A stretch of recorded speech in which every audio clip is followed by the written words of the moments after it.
माताएं, कहावत कहते हैं, मैं पहले भी बोल चुका हूं कि एक छत के नीचे 10 पुरुष रह सकते हैं सारी जिंदगी, पर एक छत के नीचे 2-3 माताएं, 2-3 स्त्रियां एक साथ कभी नहीं रह सकती। और यदि रह लें तो ये भगवान की बहुत बड़ी कृपा है साहब, बहुत बड़ी कृपा है। ये कड़वा सत्य है।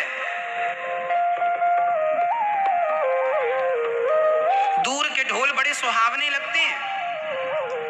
बेटियां कहती हैं कि हमारी मम्मी हमारे खाते में आती तो हम तो उन्हें फूलों की तरह रखते। तो सुनो, ये तुम्हारी केवल बातें हैं। जब आ जाएगी ना तुम्हारी मम्मी तुम्हारे खाते में, तब तुम दूध से जैसे मक्खी को निकाल के ऐसे कर देते ना, दूध में गिर जाए मक्खी, ऐसे निकाल के यूं,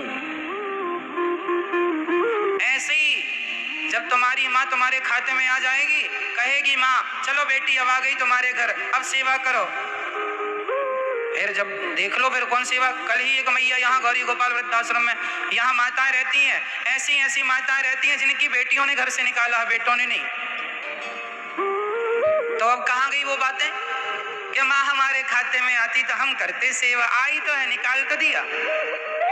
महीने 15 दिन तो कोई भी सेवा कर लेता है। बेटियां महीने 15 दिन तो माँ माँ माँ हलवा खा लो, ये खा लो, और थोड़े दिन रुक जाए माँ तो माँ जरा बर्तन रखे धुल लेना, हम जरा आ रही हैं शॉपिंग करके। सत्य बोल रहा हूं। भगवान करे आप अच्छी बेटी हैं, अच्छा है, आप सेवा करो अपनी माँ की, अच्छा है। लेकिन कहावत याद रखो, ये बातें कोई आज की नहीं है। दूर के ढोल सुहावने। बेटी दूर है तो ही अच्छी है, माँ दूर है तो ही अच्छी है। पास में रहोगी तुम्हारी भी तू मैं चालू हो जाएगी, माँ बेटी की भी। क्या नहीं हो रही है? कितनी माँ बेटियां आज महाभारत कर रही हैं। यहाँ कितनी मेरी वृद्ध माँ रहती हैं जिनकी बेटियों ने घर से निकाला, या नहीं निकाला तो 2-2 बेटियां 3-3 बेटियां हैं, पर एक भी सेवा करने को तैयार नहीं। और बाद में पहले तो कहती हैं हम तो हमारे खाते में आए तो करेंगी, और आई तो मक्खी की तरह। कहने में सब अच्छा लगता है मेरी माँ, कहते रहो तुम कहते रहो हम सुनते रहें, लोरी अच्छी है नींद आ जाएगी। लोरी है ये सब। प्रैक्टिकली एक शब्द जाल होता है, बोलने का संसार अलग है, रियल संसार अलग होता है।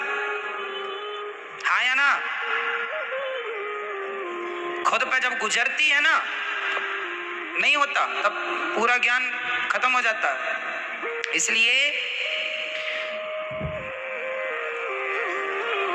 बेटी कहती है कि माँ मेरे खाते में आती तो मैं भी तो तुम्हारी ही खाते में है, वो भी तो किसी की माँ है। अपनी अपनी सासों की सेवा कर लो, तुम्हारी माँ अपने आप सुखी हो जाएगी। जो खाते में आ गई है उसको ही खुश रख लो ना, जो नहीं आई उसके सपने क्या देख रही है वो। जो आ गई है उसी को खुश रख लो। आ तो गई तुम्हारे खाते में सास, उसी को खुश रखो। कल तुम भी सास बनोगी, तुम भी किसी के खाते में जाओगी। यही तो परंपरा रही है। अपने अपने कर्तव्यों का लोग पालन सही ढंग से करें ना तो कोई दुखी नहीं हो सकता। बेटी अपना फर्ज निभाए, सास अपना निभाए, पति अपना निभाए, पत्नी अपना निभाए, भाई अपना, सब ईमानदारी से अपना कर्तव्य पूरा करें, धर्म निभाएं, तो किसी के घर में ना झगड़ा होगा, ना कोई दुख होगा, ना कोई कष्ट होगा। लोग अपना अपना धर्म छोड़ के मैं अपनी सास की नहीं करूंगी, माँ की करूंगी। अरे सारी बहुएं ये कहने लग जाएं कि सास की सेवा नहीं करूंगी, तो सोचो कि वो सासें भी तो माँ ही हैं किसी की। वो भी तो इंसान है, कोई मुर्दा थोड़ी है। व्यवस्था ऐसे नहीं, तुम्हारी जिद से व्यवस्था नहीं चलेंगी। व्यवस्था हिसाब से व्यवस्था बनाओ। जो तुम्हारे खाते में आया है वो तुम्हारा है। माँ तुम्हारे खाते में आई, सास तुम्हारे खाते में आई, सेवा करो। मेरे खाते में तो 240 माएँ आई हैं, मैं करता हूँ कि नहीं? माँ आई हैं, हम करते हैं और श्रद्धा से करते हैं, अच्छे से करते हैं। इतनी व्यस्तता होने पर भी हर माँ के हम चरण दबाते हैं और समय निकाल कर माँ का दर्शन करते हैं। तो जब हम अपने कर्तव्य को निभा रहे हैं तो आप क्यों नहीं? केवल कहना सीखा है क्या?